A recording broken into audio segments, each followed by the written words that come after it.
மக்கள் நீதி மையமா இல்லை கமல் நிதி மையமா? நமக்கெல்லாம் ஒரே குழப்பம்.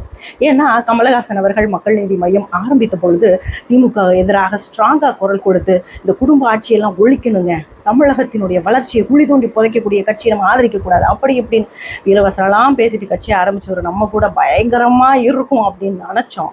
போக போக இவரும் திமுகவினுடைய கொள்கை ரீதியாகவே ஒத்து போய் அவர்களுக்கு ஒத்து ஓதக்கூடிய சூழலுக்கு தள்ளப்பட்டு விட்டார்.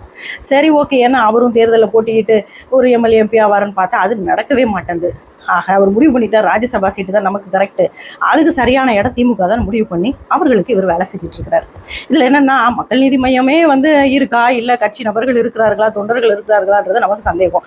கட்சியில் இருந்ததே 4 பேர் தானா? அதாவது ஒருத்தர் அது ரொம்ப காமெடியாக ஒரு வீடியோவில் போட்டிருக்காரு. கட்சியில் இருந்தது 4 பேர், 2 பேர் திமுகவுக்கு போயிட்டாங்க, இவரும் சரி நாமளும் அங்கேயே போயிடலான்னு அவரும் போயிட்டார். இது எப்படி இருக்குன்னா, ஒரு ஆஃபீஸில் மேனேஜர் சரியில்லைன்னு 2 பேர் பேப்பர் போட்டு வேற ஒரு ஆஃபீஸுக்கு போகிறாங்க, அதே ஆஃபீஸுக்கு அந்த மேனேஜரும் போயிட்டாருன்ற கதையாக இருக்குன்னு காமெடி பேசியிருப்பாரு. ஆக மொத்தத்தில் அவருடைய நலனுக்காக இந்த ராஜ்யசபா சீட்டுக்காக போயிருக்கிறாரு. இது மக்கள் நலனுக்காக கமலஹாசன் அவர்கள் போகலை.